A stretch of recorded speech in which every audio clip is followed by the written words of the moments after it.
Bonjour à tous et à toutes et à ceux entre les deux. Bienvenue à un nouvel épisode de La grosse maladresse. Puis l'autre, là. Cette semaine, quelque chose d'un petit peu différent. Cette semaine, on parle d'un organisme en particulier. On parle de Jeunesse Lambda. Et comme je ne suis pas un spécialiste de cet organisme de mon côté, j'ai bien évidemment un invité avec moi qui va pouvoir nous expliquer qu'est-ce qu'il y en est de tout ça dans le fond. Donc, avant de commencer, on va demander à notre invité la question qui tue. T'es qui, toi? Euh, je m'appelle Maxime, j'utilise le pronom Yel. Je suis une multitude de choses, mais dans le contexte de cet épisode, je suis coordonnateur triste de l'intervention à Jeunesse Lambda. Coordonnateur-trice de Jeunesse Lambda. Et donc, aujourd'hui, évidemment, tu es là pour parler, on va se dire, de Jeunesse Lambda. Tu n'es pas là pour parler de Nicolas Flamel. Donc, on va commencer, on va rentrer dans le vif du sujet. C'est quoi exactement Jeunesse Lambda? Mm-hmm. Jeunesse Lambda, on est une compagnie qui fait des T-shirts. Mais ce n'est pas tout. On fait également des macarons aussi. Oui, c'est ça. Jeunesse Lambda, en fait, on est aussi un organisme communautaire par et pour les jeunes d'ES-LGBTQIA+, à Montréal. Puis, on a différents programmes, différents services. Je peux en parler plus en détail, mais dans le fond, la mission principale, la vision de notre organisme, c'est de contribuer au bien-être, puis à la santé, puis de diminuer l'isolement des jeunes LGBTQIA+. Puis, c'est ça. Une des choses principales qu'on fait, mais ce n'est pas la seule, c'est des soirées qui visent à briser l'isolement, des soirées de socialisation, différents types d'activités et d'ateliers pour créer des liens entre les personnes, pour créer des petites communautés, des petits groupes d'amis. Puis c'est ça. Dans le fond, pour que les jeunes ou les gens qui viennent à votre organisme trouvent leur communauté et trouvent le groupe dans lequel ils belong. Oui, qui trouvent ou qui écrit eux autres mêmes. Aussi, oui, exactement. Donc, Jeunesse Lambda, est-ce que ça existe depuis longtemps? Ça existe depuis quand même longtemps, plus que moi. Je pense que notre année de création officielle, c'était 1987. Fait qu'on est quand même. 35 ans cette année. Quand même, ça fait très longtemps que c'est là. Moi, personnellement, je vais être honnête avec toi, je n'avais jamais entendu parler de Jeunesse Lambda avant que toi, tu m'en parles. Le besoin d'un organisme comme celui-là, c'est quel besoin ça vient combler dans la communauté à ce moment-là, selon toi? Quel besoin votre organisme comble le plus? Je pense que le besoin qu'on comble le plus, ça va être Kéten, mais c'est le besoin d'amour. Je pense qu'en tant que personne queer et trans, même de nos jours, même si c'est comme plus accepté par la société en général que ça l'était comme dans les générations précédentes, de mon impression à moi, il y a quand même toujours un genre de feeling d'être différent des autres, d'être différente des autres en tant que personne LGBTQ+, ou de ne pas connecter de la même façon avec la majorité des gens, puis une sorte de solitude aussi. Puis comme, tu sais, je ne veux pas parler pour tout le monde a ses propres expériences. Tu peux être gay et super populaire si tu veux, tu sais, mais comme, je pense que notre organisme vient vraiment répondre à ce besoin-là de comme juste connecter avec une personne qui a quelque chose de vraiment similaire à toi, quelque chose de vraiment profondément comme familier. Je pense que c'est un besoin très important dans la communauté. On va se dire, moi-même, en tant qu'expérience dans ma jeunesse, je me suis senti seul, je me suis senti seul au monde. Ça m'a pris beaucoup de temps trouver ma famille choisie, comme on dit. Et c'est quelque chose qui m'a pesé pendant longtemps où j'arrivais pas à trouver où je pouvais me placer, autant dans le monde réel, entre parenthèses, j'aime ça dire parenthèses, hein, autant que dans le monde LGBTQ, tu sais, et IA+. C'est sûr qu'un organisme comme Jeunesse Lambda, ça m'aurait probablement aidé. Ça aurait probablement fait que j'aurais eu moins de haine envers ma propre communauté à la base, mais ça c'est mes problèmes mentaux. Mais vous, chez Jeunesse Lambda, Donc, c'est de créer ce lien-là et tout ça, mais comment vous y arrivez? C'est quoi les activités que vous offrez? C'est quoi les services que vous offrez aussi, pas juste les activités, mais les services? Comment ça se passe, là, une bonne semaine chez Jeunesse Lambda? Les activités, en ce moment, en date du 14 mars, sont en personne. C'est dans un local qu'on a pas loin du village gay, pas loin du métro Berry-UQAM. Puis c'est des activités qui ont lieu présentement les vendredis de 6h à 9h du soir, évidemment pas du matin. Les activités changent de semaine en semaine selon les thèmes du moment, mais la structure générale, c'est que les gens arrivent autour de 6 heures, des fois un peu avant, pour aider à préparer le repas puis faire l'épicerie parce qu'il y a toujours un repas vegan de fourni. Puis le monde arrive, ils jasent un peu, ils se rencontrent, ils se disent allô. Puis éventuellement, il y a une activité généralement qui commence aux alentours de 7 heures du soir. Ça peut être une présentation plus informative, ça peut être une sorte de discussion sur un sujet populaire en ce moment, ça peut être une activité artistique. La semaine passée, je pense, on avait fait un one-shot de Donjons et Dragons avec les jeunes. C'était full le fun. Ça a vraiment bien marché. Fait que ça peut être genre des jeux aussi, des jeux de société. Des fois, quand la température le permet, pas en ce moment, parce qu'il fait vraiment frais. On fait des activités dehors, ça nous arrive. Des petits barbecues ou des petits pique-niques. Des affaires de fait que c'est principalement ça. Généralement, quand une nouvelle personne se présente dans l'espace, on essaie de faire notre mieux pour l'intégrer, pour comme partir des petites conversations puis apprendre à les connaître. Mais on respecte aussi vraiment la distance et les besoins des personnes. Il y a des personnes qui sont plus gênées au début. La plupart sont plus gênées au début. C'est vraiment correct. Je sais que je l'étais quand j'ai commencé. Dans l'espace, on a un échange de vêtements. Tu peux apporter du linge gratuit, en rapporter gratuitement. C'est aussi un besoin qui est important pour les personnes trans qui commencent une transition et qui n'ont pas vraiment de vêtements ou d'argent pour acheter des vêtements qui leur fit et qui leur plaisent. On a aussi Dans lequel ils se sentent à l'aise juste à la base. Oui, puis comme, tu sais, veux pas, mais c'est vraiment important. Genre, puis comme, tu t'en rends pas compte avant de te rendre compte que tu en as besoin, tu sais. Et surtout, on parle d'une communauté qui peut être jeune ou un petit peu dans le début d'adulte. Donc, souvent, tu es à l'école, tu n'as pas vraiment de revenus. Si tes parents ou ta famille ne sont pas trop d'accord, ils ne te donnent probablement pas d'argent pour ça non plus. Donc, c'est quand même un besoin important à combler. Ça peut avoir l'air frivole, il faut fournir des vêtements, là, mais c'est quand même quelque chose d'important parce que ça commence là de se sentir bien dans sa peau aussi, là, de ce qu'on porte puis de ce qu'on présente au monde. Là. Exactement. Exactement, la façon que tu te présentes. On a aussi genre du vernis à ongles, du maquillage, des trucs comme ça. On a aussi un programme qu'on a commencé en 2017 ou 2018 de Gender Gear, d'articles d'affirmation de genre. Les gens qui ne connaissent pas ça, ça peut être principalement des binders, des camisoles de compression pour le torse, pour les personnes qui ont une poitrine plus volumineuse, ça donne l'impression d'un torse plus plat. Okay. Ça l'aide vraiment beaucoup par rapport à la dysphorie de genre, par rapport à se faire genrer de la façon qu'on veut, puis à se sentir mieux dans son corps, dans ses relations, puis dans le fait d'être en public. Fait qu'on a des binders, on a des packers qui sont des pénis en plastique ou en d'autres matériels que tu peux mettre dans tes pantalons, puis ça donne l'impression d'avoir une bosse quand t'en as pas. Puis à l'inverse, on a des sous-vêtements qui permettent d'aplatir la bosse si t'en as une puis t'en veux pas, ou qui permettent de donner l'impression d'une poitrine si t'en as pas. Donc, beaucoup d'items pour les personnes trans qui soit n'ont pas le désir de faire une transition physique ou n'ont pas les moyens de faire ça, mais qui puissent se sentir dans leurs besoins aussi, puis dans l'identité qu'ils veulent projeter aux gens.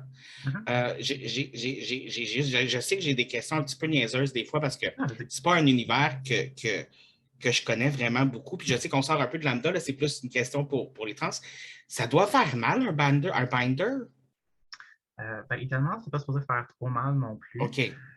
Tu choisis la bonne taille, puis comme c'est des vêtements qui sont comme conçus pour ça, fait que le monde qui conçoivent les binders ont comme une certaine expertise de qu'est-ce qui fait mal, puis de comment shaper les vêtements, tu sais. Mais c'est sûr que si ça fait vraiment mal, c'est probablement qu'il y a un signe que c'est pas la bonne taille ou que comme tu le portes trop longtemps ou trop souvent. Parce que généralement, on recommande de le porter comme, je pense, un chiffre de 8 heures en moyenne ou comme la journée à l'école ou quelque chose de même. Mais comme de ne OK. pas le porter genre la nuit ou comme de ne pas jamais l'enlever ou de ne pas prendre aucune pause. C'est des choses qui peuvent aider, Fait mettons. que dans le fond, en tant qu'organisme aussi, vous êtes là pour leur expliquer comment ça fonctionne, Ouais. justement, de niveau taille, parce que c'est important, on s'entend, Mhm. là, comme, je veux dire, je veux pas utiliser le terme sein, mais en même temps, c'est un peu ça, là, mais comme, tu sais, je veux dire, ça peut attirer les seins tout dépendamment de la grosseur de la poitrine. J'imagine Mhm. que ça demande une plus grosse ou une plus petite compression, ou, tu sais, je sais pas Exact. comment ça marche, là. Je vois dans ma tête comment j'imagine que ça marche. Mais justement, comme tu vois, ça, c'est une affaire que je ne savais pas. Il ne fallait pas le porter trop souvent, qu'il ne fallait pas le dormir avec ou tout ça. Fait que vous êtes là aussi pour donner les conseils qui vont avec les gears que vous fournissez à ce moment-là. Exactement. Donc, ce service-là que vous offrez, euh, c'est sûr qu'il y a un gros besoin par rapport à ça. Qu'est-ce qui vous a donné l'idée d'offrir ce service-là, justement? Ben, un des organismes communautaires avec lesquels on habite en colocation parce qu'on ne peut pas se payer notre propre loyer parce qu'on est pauvre, avait un programme similaire qui fonctionnait super bien. On est des organismes qui se ressemblent un peu aussi, mais qui sont un peu différents. Je sais que ces projets 10, on va se le dire, sont un petit peu plus anglophones, puis nous autres, on est un petit peu plus francophones, puis on a d'autres petites différences comme ça, mais genre le fait d'avoir plus de programmes, le fait d'avoir plus d'accessibilité à ces types d'articles-là, c'est juste une bonne chose. OK. Fait que, dans le fond, ça, est-ce que c'est quelque chose qui était relativement nouveau ou c'est un service qui existe quand même depuis longtemps? Ça dépend de ta définition de nouveau. C'est ça, à notre organisme, c'est depuis 2018. Je pense que ce projet 10 l'avait depuis un petit peu plus longtemps, puis il y a quelques autres organismes à Montréal et à travers le Québec qui en ont aussi, mais ce n'est pas nécessairement des choses qui existaient comme en 1987 quand on a fondé l'organisme. Oui. Surtout que j'imagine qu'à l'époque aussi, comme l'univers trans était moins reconnu, entre parenthèses, et moins même si on leur doit beaucoup, cela, si on connaît l'histoire de l'émancipation homosexuelle, là, on doit beaucoup, beaucoup, beaucoup aux personnes trans. Genre, vraiment, vraiment beaucoup, guys. Si vous ne connaissez pas votre gay story, là, on doit vraiment, vraiment beaucoup aux personnes trans. Fait que si vous êtes gay, lesbienne, whatever, puis que vous avez un problème avec les personnes trans, ben vous êtes cave. Excusez. Je voulais juste faire une petite parenthèse. Bref, excusez-moi. Peut-être pas le bon moment quand on parle d'un organisme de bienveillance, mais comme je pense que c'est important de passer le message. Bref, donc vous offrez. Ah, excuse-moi, je n'ai pas entendu ce que tu as dit. C'est un bon message. Oui. Et donc, vous offrez ce type de service-là. Quel autre type de service est-ce que vous offrez?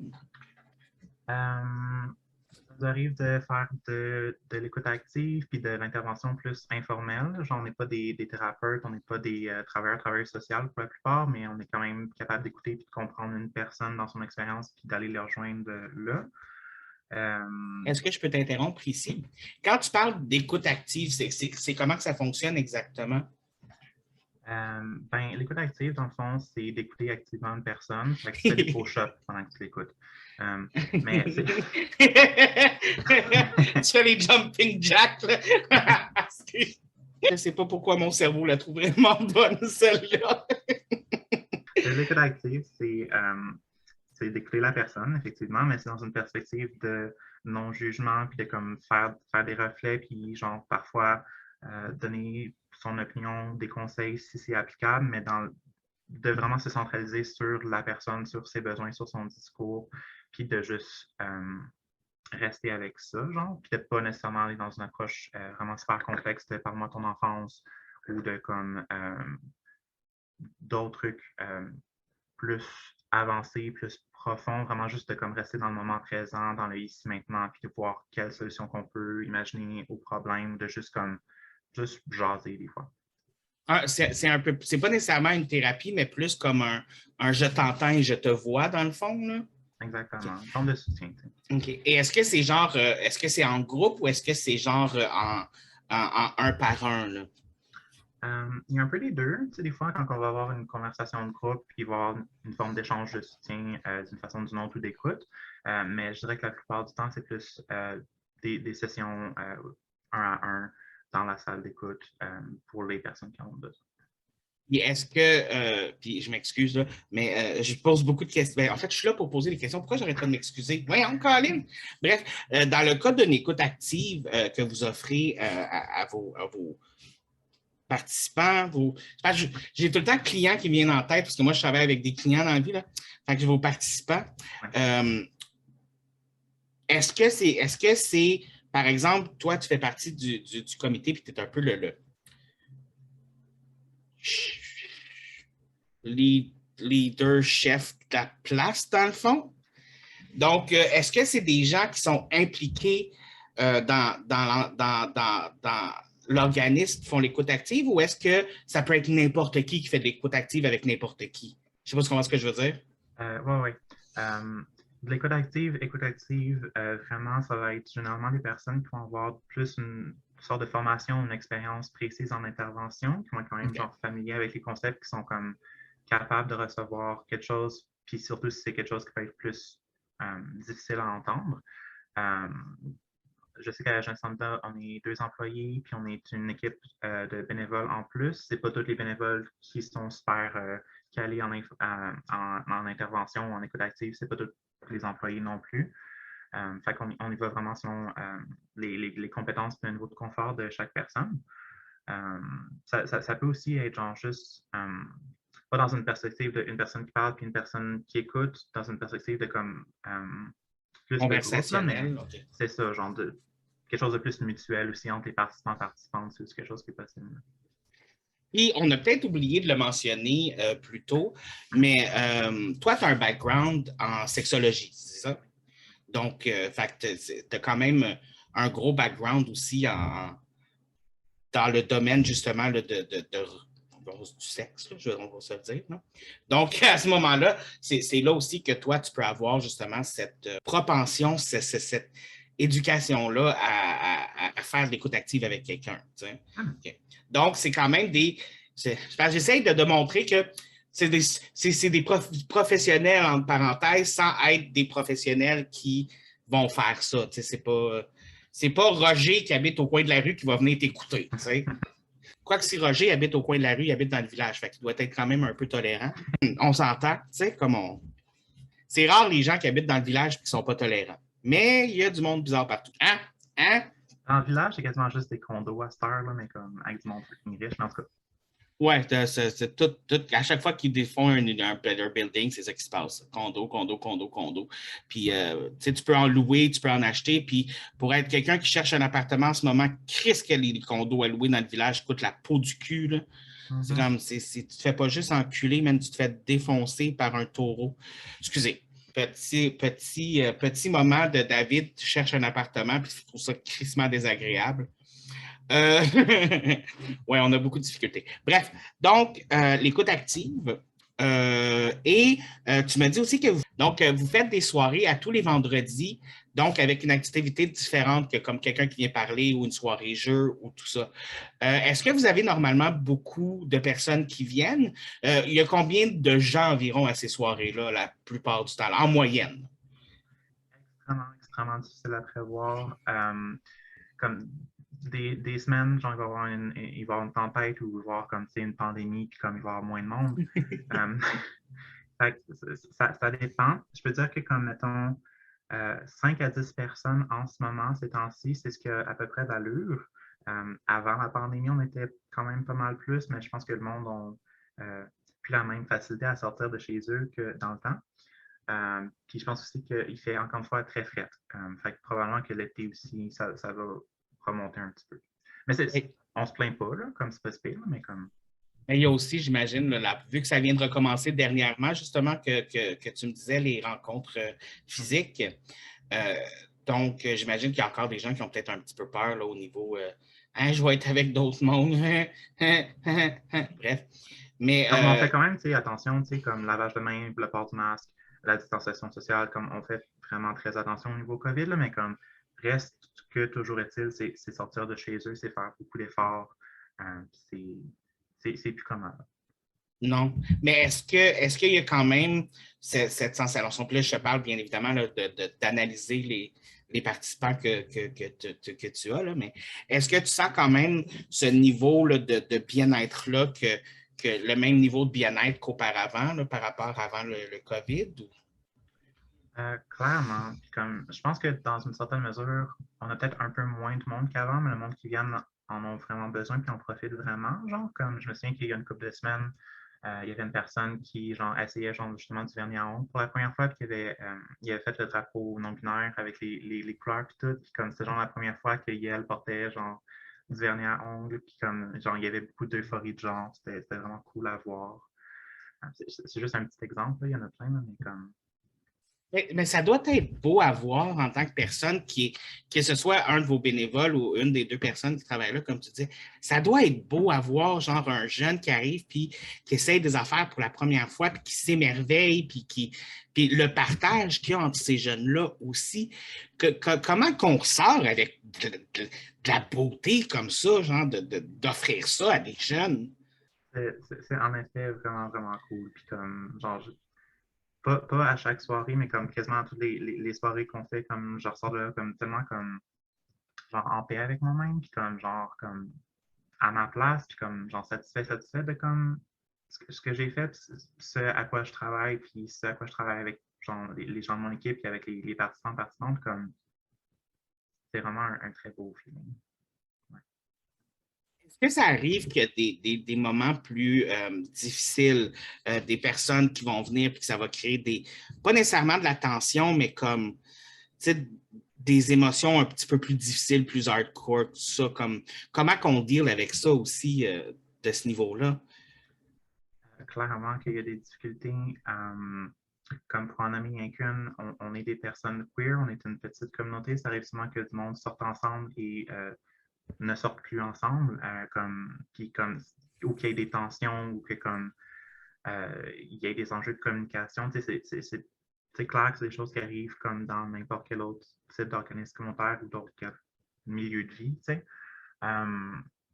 En fait, notre mieux, on essaie de se rappeler qu'on est tous des humains qui sont en train d'apprendre. On essaie de faire preuve de patience et d'empathie autant que possible. Mais en même temps, c'est vraiment important qu'on soit un safer space, qu'on soit un espace sécuritaire pour les personnes qui sont là. Puis si une personne est très problématique ou met vraiment beaucoup de personnes vraiment très inconfortables, vraiment souvent, c'est sûr qu'il faut qu'on fasse quelque chose pour que ce soit pour le groupe. Il faut quand même qu'il y ait une intervention à un moment ou à un autre. Là. Ouais. Puis, tu sais, vous n'êtes pas nécessairement obligé de donner des détails ou quoi que ce soit, mais est-ce que c'est quelque chose qui est arrivé, que quelqu'un, genre, vous lui dites malheureusement, tu ne peux plus venir ou quelque chose comme ça? C'est déjà arrivé, ça arrive très rarement. Puis comme c'est des choses qui escaladent et qui sont comme proportionnelles. C'est pas genre tu fais une erreur une fois, tu te trompes de pronom puis t'es kick out à vie. Généralement, tu sais, comme on essaye de parler à la personne, on essaye de comme, faire des interventions qui aident à des fois à lui demander de faire des réflexions, de ne pas revenir pendant un certain temps, mais c'est déjà arrivé qu'on ait jusque-là très, très, très rarement. Mais j'imagine aussi que ça doit être assez touché parce que vous dealez quand même, comme on dit, avec Vous avez des participants qui sont déjà fragiles à la base. Donc, j'imagine aussi que ça doit être comme les petites choses qui peuvent arriver, peuvent être comme devenir plus grandes aussi, tout ça. Hein. Mm-hmm. Puis, tu en as un petit peu parlé au début, mais j'aimerais ça que tu nous expliques, admettons, là, quand tu es quelqu'un de nouveau, tu n'as jamais été chez Jeunesse Lambda, là, puis là, c'est ta première fois. Là. Comment que ça se passe quand tu arrives? Comment que ça se passe? Là? Qu'est-ce qui. Ah, je suis nouveau puis je suis gêné. Là. Qu'est-ce que je fais? Premièrement, on te demande de te laver les mains et de remplir le formulaire qui dit que tu n'as pas de symptômes de COVID. Mais après ça, généralement, pour une première fois, on va faire une petite visite de l'espace de différentes pièces, puis à quoi ils servent. On va montrer le code de vie, les règles à respecter dans l'espace, principalement de juste comme faire attention, d'être bienveillant, bienveillante, puis respectueux, respectueuse. Puis après ça, quand comme cette partie-là est finie, j'en sais juste de comme dire son nom, dire ses pronoms, participer à la conversation qu'il y a en ce moment, participer à la préparation du repas si applicable, chilling, checker les pamphlets, comme ça. Ça dépend de ce que la personne veut faire, de ce que la personne est prête à faire. Ouais.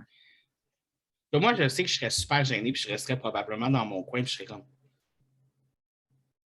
Je pense que j'ai pas parlé à une activité lambda pendant comme genre les 4 premières semaines que je suis venu, c'est pas plus. Là. Ah oui? Ça t'a pris du temps toi-même à comme embarquer. Mais Oui. justement, je trouve ça intéressant aussi parce que tu as été participant avant de devenir the top of the top. Donc, qu'est-ce qui t'a donné le goût de devenir impliqué dans l'organisme Jeunesse Lambda? Justement, qu'est-ce qui t'a donné le goût de faire comme, ouais, moi là, je vais gérer à l'affaire, man. Euh. Ben, on est un organisme par épaule, fait que toutes les personnes qui gèrent la place, tous les bénévoles, les employés, c'est des personnes qui ont participé puis qui font partie de la communauté qui sont des jeunes. Mais personnellement, ce qui, moi, m'a donné le goût de m'impliquer en 2017, c'était que ben, je venais depuis comme une couple de mois, je pense, puis je voyais le monde qui organisait les activités, puis qui planifiait les affaires, puis comme ça paraissait qu'il était fatigué et qu'il avait besoin d'aide, je pense. Fait que je me disais que comme ça me tentait d'être fatigué, d'aider. Euh, Ça te tentait d'être fatigué. c'est juste aller de fil en aiguille, de comme aider une fois pour une affaire, puis après ça, plus d'affaires, puis après ça, comme aller aux réunions, puis comme. Et après ça, tu deviens de, de, de, de, de, de c'est ça, tu sais. J'essaie de trouver un mot, puis là, je suis comme, Employé. ouais, employé, mais tu sais, je voulais dire quelque chose qui avait rapport, genre maître de l'univers, genre. Là, je trouvais ça un peu trop gros, fait que j'essayais de trouver quelque chose d'un petit peu plus petit que ça. Mais tu sais, Pas je suis comme, exactement ça non plus, parce qu'on est quand même, genre, en tout cas, on essaye d'être non hiérarchique puis horizontal en mesure du possible. Tu sais, je pense que j'ai des choses que j'ai du talent pour, mais comme je pense pas être une meilleure personne ou avoir plus d'autorité que genre les autres bénévoles ou que comme, tu sais, on a des champs de trucs qu'on fait mieux, mais comme, il n'y a, pas une personne qui dirige tout le monde. Tu sais, on se dirige soi-même. et parlant de bénévoles, justement, on s'entend que comme tout bon organisme communautaire, vous avez besoin de bénévoles. Oui. Oui. Donc, comment ça marche? Admettons, on veut être bénévole chez vous. Comment que ça fonctionne et de quelle façon, la plupart du temps, on peut s'impliquer? Ben, la première étape, ça serait de nous contacter d'une façon ou d'une autre, que ce soit sur nos réseaux sociaux, par courriel, sur notre serveur Discord ou comme juste en venant aux activités, puis nous parler. C'est probablement ça. Puis comme mentionner comme le genre de choses que tu es prête à faire, puis que ça tente de faire. Puis en termes de bénévolat, il y a plein de tâches différentes que ça peut être. J'avais mentionné la préparation des repas à l'épicerie, c'en est une quand même importante. Faire le ménage de l'espace. Pour les personnes qui ont des compétences en intervention, de justement faire l'écoute active. Ça peut être aussi d'être modérateur triste sur le serveur Discord en question. Ça peut être de faire les petites visites de l'espace aux nouveaux nouvelles. Puis comme aussi juste selon le parcours de vie des personnes, selon leurs compétences, leurs intérêts, comme elles pourraient comme donner des activités, donner des formations, des ateliers, selon des sujets qui leur intéressent, par exemple. Moi, dans la vie, admettons que je voudrais devenir bénévole chez Jeunesse Lambda, la seule chose que je pourrais faire, c'est donner des cours sur les films d'horreur. C'est mon seul talent dans la vie, tu sais. C'est pas vrai. Mais donc, il y a quand même plusieurs façons différentes de s'impliquer, si je comprends bien. Tu peux être plus impliqué puis un peu moins impliqué, tout dépendamment de ce que tu peux offrir. On a Mais aussi un conseil d'administration qui prend les décisions de l'organisme, qui est fait par des jeunes aussi LGBTQ+, puis qui a des rencontres une fois par mois pour comme décider de prendre les grandes décisions. Puis les trucs financiers, puis les embauches, les trucs comme ça. pour être sûr que tout garde quand même Un financement. Oui, exactement. Est-ce que c'est dur d'aller chercher du financement dans un organisme comme celui-là? Oui, beaucoup. Ça fait 35 ans que je sais qu'on existe. Notre premier employé, on l'a engagé en 2018. Puis là, la deuxième personne employée, ben, c'est moi depuis octobre. Puis faire fonctionner un organisme au complet avec juste 2 employés, c'est pas énorme. Fait qu'on n'a pas énormément de financement. Puis on a quand même beaucoup de chance parce que le local qu'on a, on l'a quand même de façon très abordable. Puis on essaie d'avoir des partenariats, puis des commanditaires, puis des trucs quand même avec différents endroits, autant que possible. Mais comme en termes de financement, de recevoir de l'argent, bien dur, bien dur. Puis on est même pas genre dans les organismes communautaires qui ont le plus de difficultés, là, comme il y en a vraiment qui en arrachent plus que nous. Fait que définitivement, s'il y a des personnes qui écoutent en ce moment qui sont riches, qui veulent nous donner de l'argent sur notre PayPal, allez-y. Mais oui. C'est justement ce que j'allais demander. Comment, si on veut faire une donation, comment est-ce qu'on peut le faire? Le bénévolat, juste donner de son temps, de son énergie, c'est quelque chose. L'argent, oui, l'argent, on en a besoin. On a un canal don, qui est notre plateforme de dons, qui est sur notre site Internet, sur nos réseaux sociaux probablement aussi. Puis je vais mettre les informations pour vous rejoindre aussi en bas dans le petit message de... Exactement. Aucune raison de ne pas nous donner de l'argent. Je vais vous donner tout ça. Comme ça, si vous voulez donner ou faire quoi que ce soit, vous allez pouvoir. Oh, excuse-moi, je t'ai interrompu pour dire ça. C'est principalement ça, mais il y a d'autres façons. Si vous avez du linge à donner pour notre échange de vêtements, si vous avez genre des meubles comme des denrées alimentaires, comme on va prendre ce que vous avez. Comme... Oui, les vêtements, comme on disait aussi pour les jeunes qui veulent avoir des vêtements. Est-ce que vous prenez les jeux de société? Est-ce que vous prenez les livres? Est-ce que vous prenez... Si vous voulez prendre de nos jeux de société qu'on essaie de jeter. Vous en avez trop? Pas trop. Mais c'est surtout parce qu'ils sont très poches. Si vous avez des bons jeux de société à nous donner, comme allez-y. Et des livres. Donnez-nous de la qualité. Puis des livres aussi, oui, en fait, justement, c'est peut-être une autre des questions, mais dans nos projets à venir, très, très bientôt, comme la semaine passée, on a ouvert une bibliothèque de livres que les jeunes peuvent emprunter puis amener, évidemment. Ça, c'est bon. Il faut apprendre à nos jeunes à lire. Ouais. Je dis ça comme si j'étais comme. Bref. Scholastic nous a donné comme genre plein de livres comme LGBTQ+, jeunesse, puis on en a acheté d'autres à Luc et Lyon aussi. C'est vraiment super excitant comme projet. De pouvoir aussi permettre aux jeunes de lire des livres dans lesquels ils se reconnaissent, dans lesquels ils peuvent se découvrir eux-mêmes aussi, parce que c'est bien beau lire Harry Potter, mais à un moment donné, c'est le fun d'avoir quelqu'un qui fait de la magie, mais qui c'est ça, qui fait d'autres choses aussi avec ses baguettes. D'ailleurs, on a trouvé la collection des livres d'Harry Potter dans notre sous-sol, puis on essaye aussi de s'en débarrasser. Si ça Pour vrai. Ah oui, OK. Je ne sais pas si c'est quelque chose que je peux mentionner, mais tu sais, j'ai déjà vu la place ou tout ça, mais votre sous-sol, c'est un sous-sol de film d'horreur. Ça fait peur. Là. Je suis sûr que si on creuse là-dedans, on trouve des cadavres. Ouais, ça ne vient pas de jeunesse lambda, là, ça vient d'avant, là, comme... C'est le genre de sous-sol avec ça, la lumière qui comme sur un fil qui pendouille et qui clignote, genre. Oui, puis qu'il faut que tu ouvres une trappe pour descendre. Comme bref, il fallait juste que je le mentionne. Mais c'est le fun, tu sais, comme ça serait bon de faire une soirée Halloween. Tu descends tout dans le sol puis tu te comptes des films, des histoires d'horreur, tu sais. Bref, ça, c'est une autre histoire. Mais oui, donc, vous avez une bibliothèque maintenant que vous offrez pour les jeunes. C'est très, très, très, très, très, très intéressant. J'aime beaucoup lire, évidemment. Donc, pour moi, ça va être intéressant. Donc, comme on parlait, c'est sûr que les dons, c'est important, autant les dons de temps, les dons d'argent, les dons de vêtements, tout ça, parce que c'est comme ça qu'un organisme, qui est l'organisme communautaire, on va y aller là-dedans, réussit à survivre d'une certaine façon parce que, selon ce que j'ai compris, avoir de l'argent du gouvernement, ce n'est pas toujours facile. Non, vraiment pas. Est-ce que maintenant que vous réussissez, est-ce que, parce que vous avez réussi à avoir 2 employés comme ça, et là, vous avez ouvert le projet de livres, de bibliothèque et tout ça, est-ce qu'il y a autre chose qui s'en vient pour le futur dont tu peux parler? Donc, évidemment, de quelque chose que tu peux mentionner. Qu'est-ce qui s'en vient pour le futur?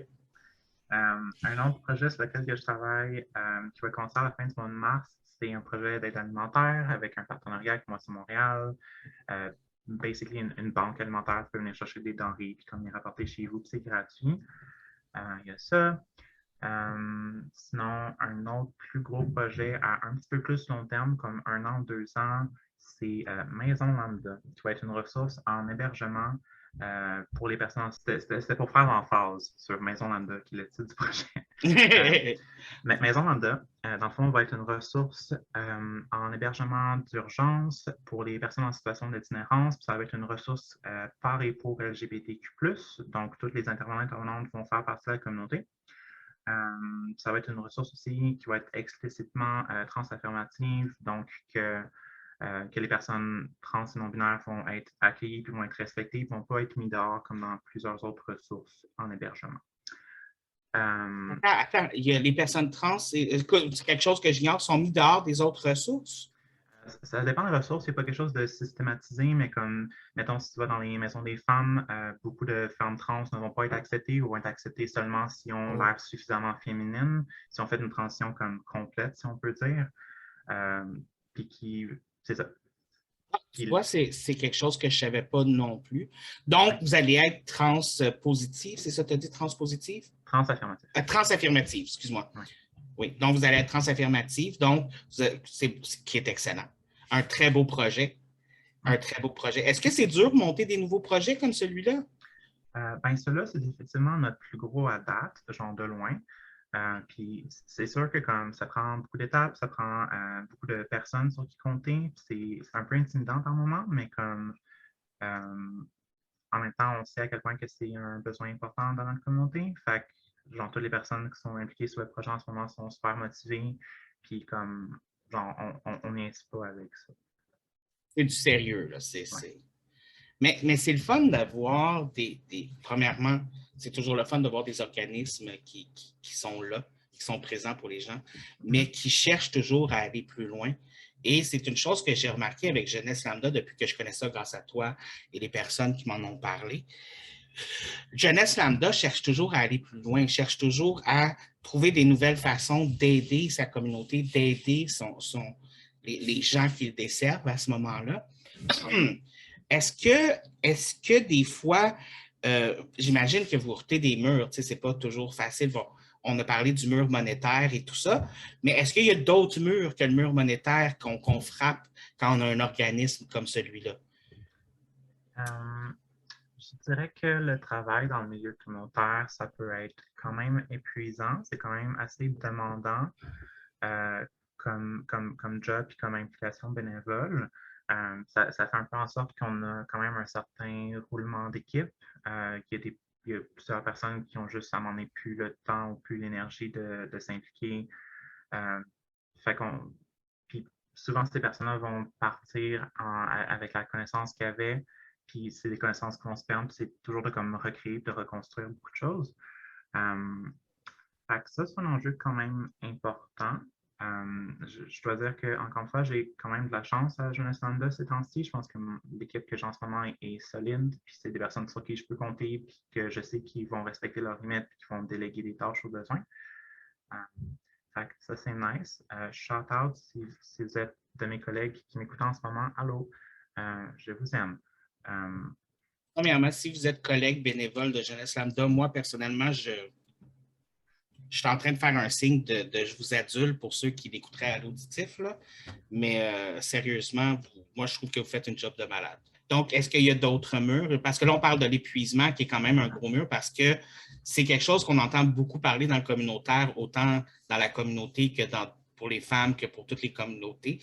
Il y a un gros épuisement, justement, parce que c'est toujours une grosse bataille pour comme plein de choses. Donc, souvent, les bénévoles puis les personnes qui s'impliquent s'épuisent rapidement. Donc, c'est une réalité qui est malheureuse. Toi, ça fait quand même longtemps que tu es chez Jeunesse Lambda. Comment tu deals avec cet épuisement-là au personnel? Si tu veux en parler, évidemment. Là, C'est une super bonne question. Je pense que mes stratégies dépendent de mes besoins. Je pense qu'au fil des années, j'ai appris à comme plus faire confiance aux gens, puis à comme plus leur en parler de quand ça va pas, puis à leur demander de m'aider quand j'ai besoin d'aide. Ça aide vraiment beaucoup. J'ai vraiment l'impression que comme à travers mon implication, j'ai vraiment rencontré beaucoup de personnes, puis j'ai comme créé beaucoup de liens, puis comme c'est quelque chose qui m'aide beaucoup, je pense. Fait que ça. D'avoir les gens avec qui tu peux autant partager tes bons moments que tes moments plus difficiles. Ouais. Ouais. ce qui est ça, dans le fond, avoir une famille choisie aussi. Exactement. Tu sais, je pense que c'est un classique, mais prendre soin de soi, faire attention à soi, tous les synonymes de comme essayer de répondre à ses besoins du mieux qu'on peut, puis de s'écouter. C'est toujours nice, c'est toujours pas facile, mais c'est toujours nice. Prendre des pauses, prendre des bains, boire de l'eau, comme toutes ces choses-là, c'est aussi très, très important.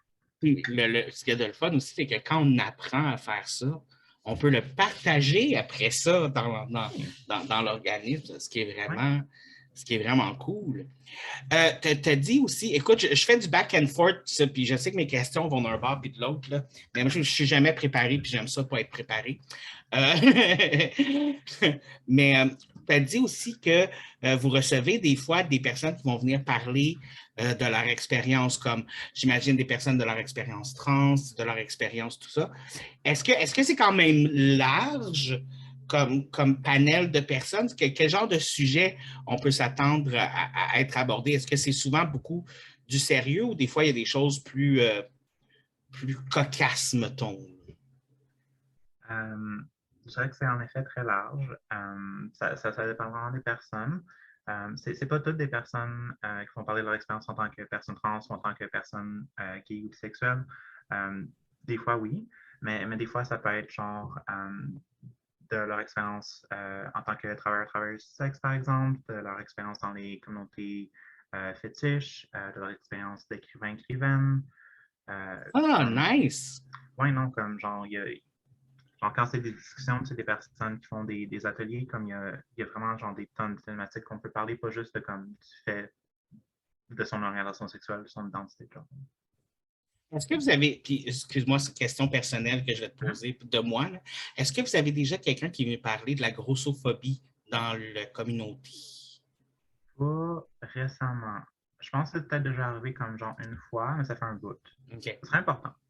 Mais pour être honnête, moi, c'est le genre de sujet qui m'intéresse en tant que, quand même, parce que je me vois quand j'étais jeune, ben, je suis encore gros, mais j'étais gros à l'époque aussi, là. Excuse-moi.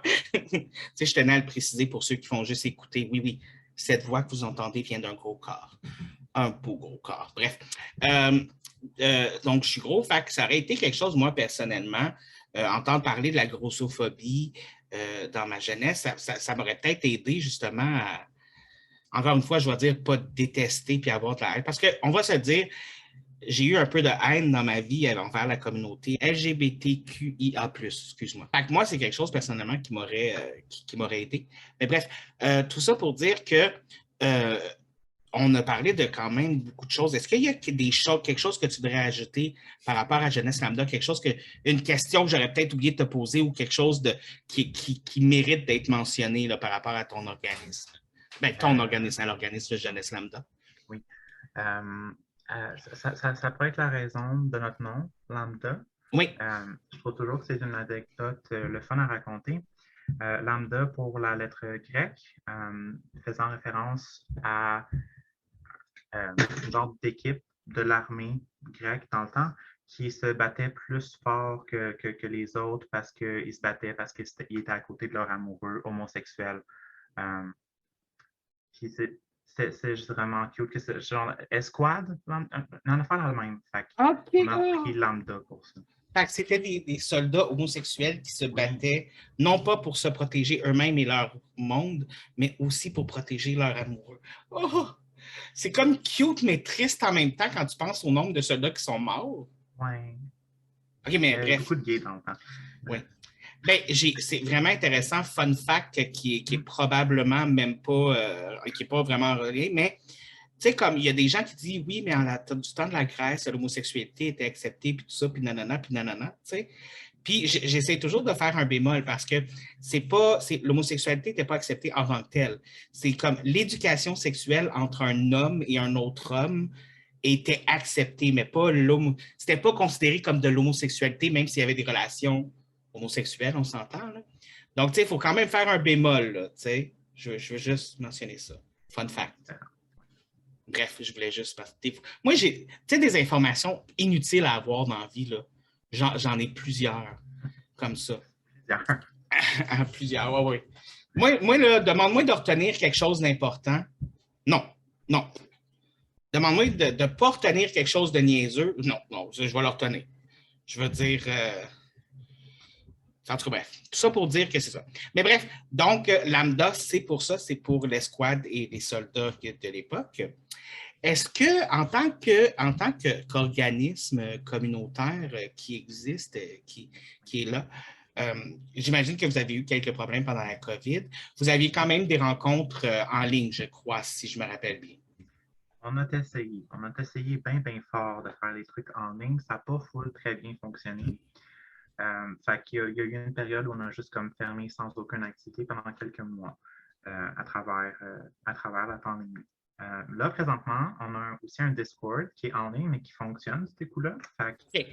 Puis on est aussi en personne. Fait on recommence à fleurir, mais comme ouais, non, la pandémie a été très, très, très difficile pour nous et pour beaucoup d'organismes. Et surtout, probablement, pour la communauté que vous desservez aussi.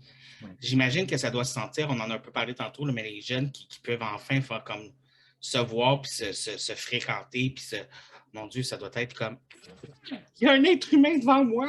Ah! Moi, je sais, à toute fois que je veux comme, à toute fois que je vois un être humain, genre, puis j'ai le droit de voir un être humain, genre, on dirait que je capote, t'sais. Mais ça, c'est mon cerveau, ça. Écoute, est-ce que je vais le mettre quand même en dessous, mais où est-ce qu'on peut vous rejoindre? C'est quoi votre adresse Internet? C'est quoi votre Twitter, votre Instagram? Là, c'est le temps de me faire de la grosse pub sale. On a essayé de faire ça simple. C'est jeunesselambda.com, notre site Internet. Sur Facebook et Instagram, c'est Jeunesse Lambda. On a aussi un Discord. Le lien, comme l'invitation pour rejoindre, est comme à quelque part sur Facebook ou Instagram. Vous n'avez pas de Twitter? Techniquement, on en a un, mais on n'a pas mis à jour depuis comme 2012. Oh my God! Je ne le mettrai pas.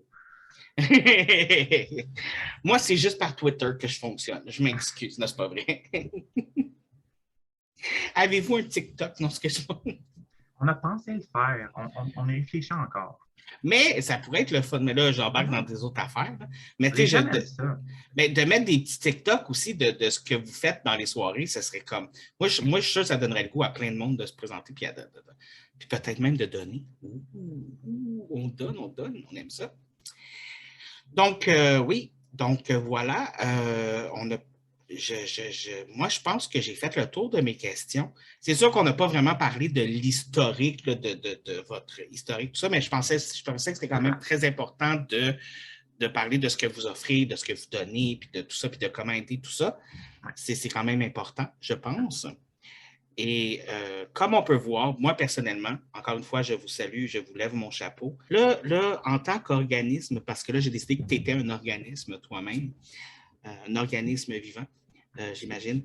Donc, tu sais que quand je finis mes podcasts, j'aime beaucoup, la plupart du temps, donner des conseils / recommandations de la semaine. Ouais. Donc, quel serait ton conseil / recommandation de la semaine? Je n'ai pas réfléchi encore, Carlis. Ah, c'est correct. Moi, je réfléchis. Moi, j'oublie tout le temps d'en préparer un aussi, puis j'ai fait plus de podcasts avec moi que toi, tu sais. Comme, écoute, des fois, je pose la question à mon invité, puis je suis comme, ah, j'en ai pas préparé un encore cette semaine. Hein? T'en as-tu un, là? Ben, je suis en train d'essayer d'en improviser un pendant que je parle, là. Mon conseil de la semaine, c'est c'est un conseil que je tiens à préciser que c'est un conseil pour tout le monde, peu importe votre identité de genre, votre orientation sexuelle. Mettez beaucoup trop de eyeliner, puis faites un smokey eye pour votre prochain Zoom meeting.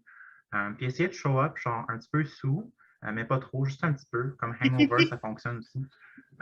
Plus important que le meeting est, plus que c'est recommandé. Genre, si c'est votre propriétaire comme qui veut vous mettre à la porte, comme appelez-le comme complètement comme défoncé en pleurant. C'est ça mon conseil de la semaine.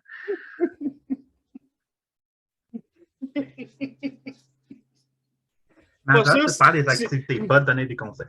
Je suis pas sûr si j'endorse le conseil, par exemple. Quoique le smokey eye, c'est pas pire parce que, écoute, donc, moi, j'écoute Project Runway et dedans, tu sais, comme il y a un moment donné où il faut tout le temps qu'ils décrivent le maquillage qu'ils veulent avoir, qu'ils veulent donner à leur modèle, dans le fond. Puis, c'est devenu un running gag entre moi et mon coloc parce que c'est tout le temps la même affaire, genre. T'as le designer qui va faire comme ah, j'aimerais ça qu'elle ait un look genre fierce, tu sais. Puis là, le maquilleur est comme OK, bon, dans ce cas-là, ça va être smoky eye, non, non, non, non, non, non. Puis là, l'autre designer fait comme ah, j'aimerais ça qu'elle ait un look bon enfant, un look joyeux.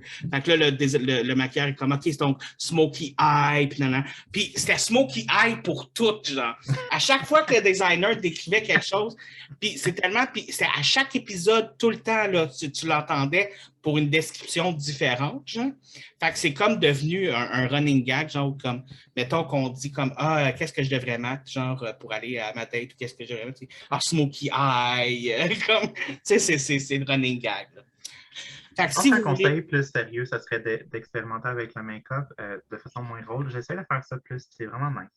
Oui, mais ça peut être le fun aussi. Puis, tu sais, là, le make-up, juste le dire, là, c'est pour tout le monde. Écoutez, Mhm. tu sais, comme avoir une belle peau puis être beau pour des photos, des fois, ça peut être le fun. Ça peut être le fun. Je Ouais. ne sais pas.